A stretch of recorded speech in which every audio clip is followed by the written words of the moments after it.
প্রিয় মেডিকেল ভর্তি যোদ্ধারা, দেখতে দেখতে তোমরা চলে আসছো ভর্তি প্রিপারেশনের একদম শেষ পর্যায়ে। আর মাত্র একটি মাস বাকি, তারপরই তোমাদের দীর্ঘ প্রতীক্ষিত মেডিকেল ভর্তি পরীক্ষা। যারা এতদিন ধরে কষ্ট করে আসছো, একদম ছোটবেলা থেকে ভালো করে পড়াশোনা করে আসছো, তাদের জীবনটা, ভবিষ্যৎ জীবনটা নির্ধারিত হতে চলেছে। তো আজকে আমি অনির্বাণ দেবনাথ তোমাদের সাথে আরও একবার হাজির হলাম শেষ মাসে মেডিকেল ভর্তি পরীক্ষার প্রিপারেশন সম্পর্কে। যদিও আমি এই সম্পর্কে আগে একটা ভিডিও বানাইছি, তারপরেও তোমরা বারবার বিভিন্ন মানুষ বিভিন্ন রকম প্রশ্ন করতেছো যে ভাই শেষ মাসের প্রিপারেশনটা কেমন হওয়া উচিত বা কোশ্চেন সলভ কীভাবে করব। তো আজকে ওইটারই একটা এক্সটেন্ডেড ভিডিও আমি করতে যাচ্ছি, যাতে তোমাদের সামনে আমি আরও ক্লিয়ারভাবে, আজকে তোমরা দেখতে পাচ্ছ যে বই খাতা কলম এগুলো নিয়ে আমি বসছি, কোশ্চেন নিয়ে বসছি, যাতে আরও সূক্ষ্মভাবে সুন্দরভাবে তোমাদের সামনে ব্যাখ্যা করতে পারে যে কীভাবে শেষ মাসের প্রিপারেশনটা নেওয়া উচিত। তো চলো আর দেরি না করে আমরা শুরু। দেখো, আমি আগেই বলছি যে শেষ মাসে ভর্তি প্রিপারেশনটা অনেক বেশি গুরুত্বপূর্ণ। শেষ মাসটাই আসলে তোমার সব কিছু নির্ভর করতেছে। শেষ মাসের প্রিপারেশন দিয়ে তুমি তোমার কোনো বন্ধু যে আগের কয় মাসে তোমার থেকে ভালো করতেছিল তাকে টপকায় যাইতে পারো। তো এখন শেষ মাসের প্রিপারেশনটা কিভাবে হওয়া উচিত, যেটা আমি আগেই বলছিলাম, প্রথম 10 দিন হবে তোমার কোশ্চেন সলভ এবং পরের 20 দিন হবে রিভিশন। তো প্রথমে আমরা আসি প্রথম 10 দিনের প্রিপারেশনটা সম্পর্কে আরও একটু ডিটেলসে আলোচনা। দেখো, তোমার মার্চ মাস এখনো পড়েনি, 1 মার্চ থেকে আমার প্রথম 10 দিন কাউন্ট শুরু হবে। আজকে ফেব্রুয়ারির 27 বা 28 তারিখ তখন তোমার প্রথম কাজ হবে কি, ওই 10 দিনে প্রবেশ করার আগে তোমার কাছে থাকা সব কোশ্চেন গুছায় ফেলতে হবে। তুমি একটা বা দুইটা বা তার থেকে অধিক ব্যাচে যদি এক্সাম দিয়ে থাকো, তাহলে তোমার subject wise class test, review exam, paper final এগুলো গুছায় ফেলতে হবে। তো প্রথমেই তুমি কি করবা, তাইলে ক্লাস টেস্ট। ধরো তুমি ফিজিক্স ফার্স্ট পেপার নিচ্ছ, ফিজিক্স ফার্স্ট পেপারের সবগুলো কোশ্চেন তুমি সব কোচিংয়ের সাজাবা পরপর, অধ্যায় অনুযায়ী এক্ষেত্রে সাজানোর চেষ্টা করবা। অধ্যায় 1, 2, 3, 4 এভাবে 10 পর্যন্ত তুমি সাজাবা। সেখানে তোমার অন্যান্য কোচিংয়ের কোশ্চেনগুলো, মানে সব কোচিংয়ের কোশ্চেনগুলো এক জায়গায় থাকবে। এরপর তুমি ফিজিক্স সেকেন্ড পেপার একটা করে কোশ্চেন নিবা, এরকম সবগুলো সাবজেক্টের কোশ্চেন এক জায়গায় গুছায় ফেলবা। এভাবে chemistry first paper, chemistry second paper, botany, zoology এবং জিকে ইংলিশের কোশ্চেনগুলো তোমার সবগুলো একসাথে গুছায় পিন মারা থাকবে। এরকম একসাথে গুছায় সবগুলো একই সাবজেক্টের সবগুলো কোশ্চেন পিন মারা থাকবে। এরপর পেপার ফাইনালগুলো তুমি করতে পারো। প্রথমে ধরো তুমি বোটানি দিলে, তারপর জুওলজি, তারপর কেমিস্ট্রি ফার্স্ট পেপার, তারপর কেমিস্ট্রি সেকেন্ড পেপার, এরপর physics first paper, physics second paper দিয়ে তুমি সবগুলো কোশ্চেন একটা পেপার ফাইনালের জন্য একটা সেট করে পিন মেরে তুমি রাখতে পারো। এরপর একইভাবে সাবজেক্ট ফাইনাল এবং যতগুলো তোমার মডেল টেস্ট তোমার কাছে জমছে ততগুলো তুমি একসাথে পিন মেরে রাখলে। এই হচ্ছে প্রথম 10 দিনে প্রবেশ করার আগে তোমার প্রিপারেশন। মানে তুমি যুদ্ধে নামতেছো, তার জন্য তোমার অস্ত্রগুলা বারুদ সবকিছু এক জায়গায় জোগাড় করলে, অ্যাসর্ট করলে। আচ্ছা, এবার আসো প্রথম 10 দিন যখন তোমার শুরু হবে তখন তোমার কি করতে হবে। আমি তোমাদের আগেই বলছিলাম যে হিউজ একটা কোশ্চেন তোমার কালেক্ট করার চেষ্টা করা উচিত। কোশ্চেন কোথা থেকে কালেক্ট করব, এই প্রশ্ন তোমরা আমাকে অনেকেই করছো। তো কোশ্চেন কালেক্ট করার উৎস হবে তোমার আশেপাশে থাকা 2-3টা কোচিং, এবং কোচিংয়ের কোশ্চেনটাই আমরা বেশি প্রিয়রিটি দেব। এরপর হতে পারে তুমি হয়তো 2টা কোচিংয়ে কি কোশ্চেন আছে তোমার কাছে, কিন্তু তোমার একটা বন্ধু, পরিচিত বন্ধু, সে অন্য কোনো একটা কোচিংয়ে ক্লাস করছিল, সে ওখানে পরীক্ষা দিচ্ছে, তো ওর কাছ থেকে তুমি ওই কোচিংয়ের কোশ্চেনগুলো নিয়ে হয়তো সেটা তুমি ফটোকপি করে রাখতে পারো। এবার তোমার কোশ্চেনের কালেকশন বাড়াও। এছাড়াও এই গেল কোচিংয়ের কোশ্চেন, এছাড়াও তোমার বিভিন্ন ধরনের প্র্যাকটিস বুক আছে, তারপর কোশ্চেন ব্যাংক, এইগুলো করতে পারো এবং বিভিন্ন গাইড কিনতে পারো। বাজারে অনেক গাইড আছে, অনেক কোশ্চেন ব্যাংক আছে, অনেক মডেল টেস্ট আছে। এখানে অনেক অনেক বড় অনেক হিউজ অ্যামাউন্টের কোশ্চেনে তোমার কালেকশন চলে আসবে। তো এইভাবে তুমি কোশ্চেন কালেকশন করতে পারো, এবং কোশ্চেন কালেকশনের উপর আমি পরবর্তীতে আরও একটা ভিডিও দেওয়ার চেষ্টা করব। তো আমরা চলে আসি মূল আলোচনায়। তুমি যখন ফিজিক্স ফার্স্ট পেপার কোশ্চেন ধরো সলভ করতে যাচ্ছ, তুমি ওই যে গোছায় রাখছিলে সব ফিজিক্স ফার্স্ট পেপারের একটা কোশ্চেন এরকম একটা শিট তোমার করা আছে, সেটা নিয়ে বসলে এবং তুমি তখন তোমার টেবিলের উপর ফিজিক্স ফার্স্ট পেপার বইটা থাকবে। ঠিক আছে, এখন তুমি হচ্ছে অধ্যায় ভিত্তিক কোশ্চেন সলভ করা শুরু করবা। ধরো ক্লাস টেস্টের এই কোশ্চেনগুলো সলভ করা আছে, এভাবে যে কোশ্চেনের উত্তর যেটা হবে সেটা তোমার হাইলাইট করা আছে এবং তুমি যেটা দাগ দিছিলে সেটা হচ্ছে কালো কলম দিয়ে ধরো দাগ দেওয়া আছে। তাইলে এখন তোমার কোশ্চেনটা হতে হবে হচ্ছে তুমি পড়বা কোশ্চেনটা। আমার এখানে যে কোশ্চেন আছে, ধরো প্রথম কোশ্চেনটা আছে রাসায়নিক বন্ধন প্রধানত কত প্রকার। অপশন আছে হচ্ছে 3, 4, 5, 6। তুমি এখানে হচ্ছে দাগ দিলে 5 প্রকার, এটা তুমি জানো। এখন দুইটা কাজ করা যেতে পারে। তোমার কাছে যদি কোশ্চেনের কালেকশনটা হিউজ হয়, আমি বলছিলাম প্রায় 50,000 কোশ্চেন সলভ করছি, তুমি যদি এরকম 40, 50 বা 45,000 কোশ্চেন কালেক্ট করতে পারো, তাহলে কিন্তু তোমার 10 দিনের ভিতর প্রত্যেক দিন প্রায় 5,000 কোশ্চেন করে সলভ করতে হবে গড়ে। তো তাহলে তোমার কি করতে হবে, দ্রুত এখান থেকে পড়ে চলে যেতে হবে যে রাসায়নিক বন্ধন প্রধানত কত প্রকার, 5 প্রকার বলে আমি পরের কোশ্চেনে চলে যাব যে অসংকোচনীয় প্রবাহী কোনটি, তরল। কিন্তু এটা হচ্ছে প্রথম সিস্টেম যদি তোমার কাছে কোশ্চেন কালেকশনটা বেশি থাকে। কিন্তু যদি কোশ্চেন কালেকশন কম থাকে তাহলে সলভ করার ধরনটা একটু ভিন্ন হবে। মনে করো তোমার কাছে 15 বা 20,000 কোশ্চেন আছে, তাহলে কি করব, এবার কোশ্চেনের ডিটেলসে আমরা পড়বো যে রাসায়নিক বন্ধন প্রধানত কত প্রকার, 5 প্রকার এখানে উত্তর আছে। আমরা এবার পড়বো যে 5 প্রকারটা কি কি।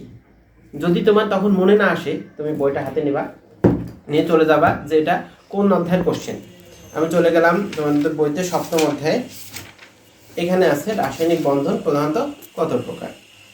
এই যে আমরা দেখতে পাচ্ছি এখানে 2 প্রকার আছে এবং এই পাশে 3 প্রকার আছে। তখন আমি এই কোশ্চেনটা এখানে 5 প্রকার, সেই 5 প্রকারের ব্যাখ্যা আমি লিখে রাখতে পারি। এটা হচ্ছে কোশ্চেন কালেকশন যদি তোমার কাছে কম থাকে তাইলে। কিন্তু তোমার কাছে যদি হিউজ অ্যামাউন্টের কোশ্চেন থাকে তাহলে কিন্তু তুমি এরকম ডিটেলসে যাইতে পারবে না, কারণ তোমার 5,000 কোশ্চেন একদিনে সলভ করতে হবে এবং এটা যথেষ্ট বড় একটা টাস্ক।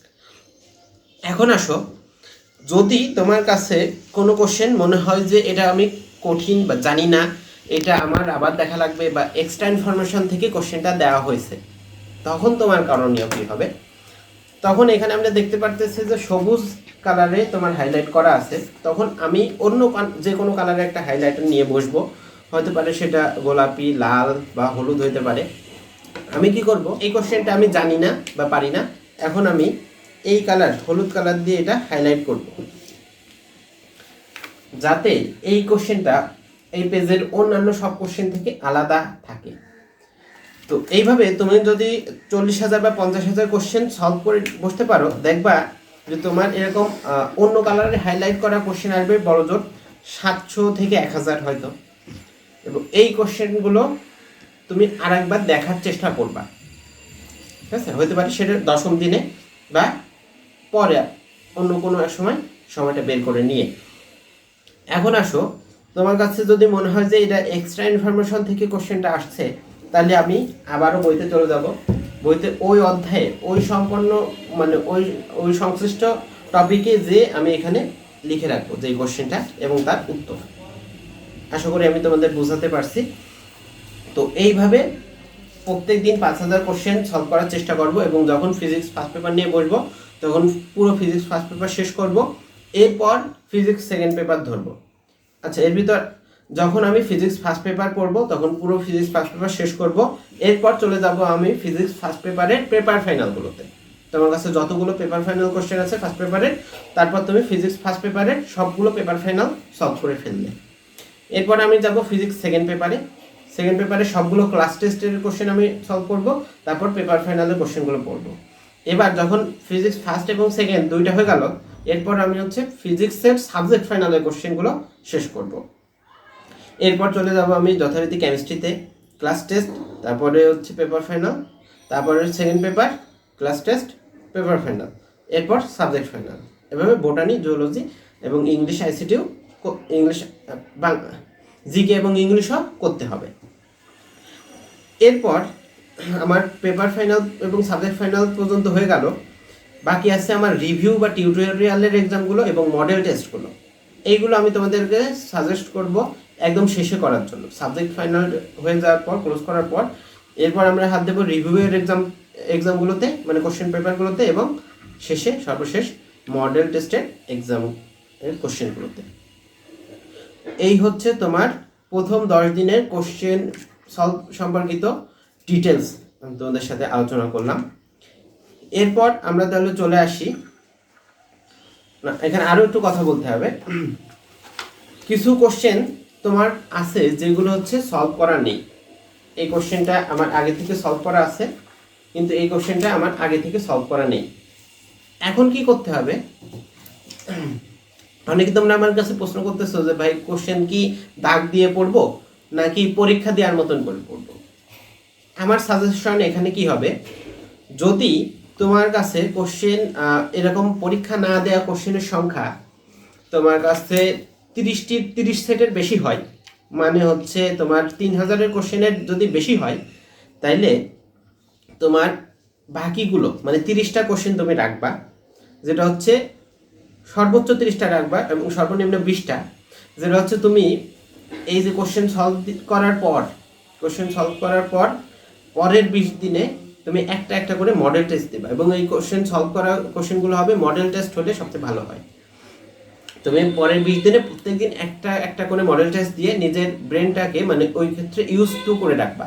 যেহেতু তুমি মানে পরীক্ষার হলে মডেল টেস্টের মতোই এক্সাম দিতে যাচ্ছ, এবং মডেল টেস্ট পরীক্ষাগুলো দেয়া যেহেতু তোমার কোশ্চেনগুলো অ্যাসল্ট করা থাকে, ধরো ফিজিক্স সেকেন্ড পেপারে একটা কোশ্চেন দিয়ে তোমার কোশ্চেনটা শুরু হলো, এরপর জুওলজিতে, তারপর ইংলিশে, তোমার ব্রেনটা এদিক ওদিক ঘোরাতে হচ্ছে। এটা কিন্তু যথেষ্ট কঠিন একটা কাজ, এবং এইটা নিয়মিত প্র্যাকটিস না করলে ভালো করা সম্ভব না।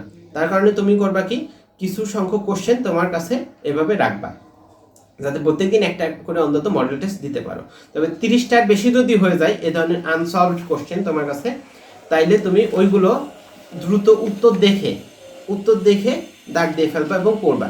তারপর যেগুলোর কাছে তোমার কাছে মনে হবে যে কঠিন, সেগুলোর ক্ষেত্রে অন্য কালারের হাইলাইটার। এখন আরো একটু কথা অ্যাড করতে হয় এর ভিতর, যে কোচিংগুলো তো এখনো পরীক্ষা নিচ্ছে, বা তোমার কাছে তো কোশ্চেন আরো জমা হবে এই শেষ 1 মাসে, ওইগুলো কি করবো? তো ওইগুলো দেখো, এখনো যদি শেষ মাসে 12 থেকে 14 দিন তোমার পরীক্ষা হবে, অর্থাৎ 1400 কোশ্চেন সর্বশেষ জমা হতে পারে। ওর জন্য তুমি শেষ দিনে একদিনে সময় রাখবা। 1400 কোশ্চেন সলভ করতে খুব বেশি সময় আমার মনে হয় তোমার লাগবে না, যেহেতু তুমি দিনে হচ্ছে 5000 করতেছো, সেহেতু 1400 কোশ্চেন সলভ করতে তোমার বড়জোর 3 থেকে 4 ঘন্টা। শেষ মাসেও তো এখনো তো কোচিং বন্ধ হয়নি, এখনো তো কিছু কোশ্চেন আসবে। সামনের মাসে 12 থেকে 14 সেট নতুন কোশ্চেন অ্যাড হবে। সেগুলো কি করব, আমরা জমা করে রেখে একদম মার্চ মাসের শেষে ওটা সলভ করে ফেলবো।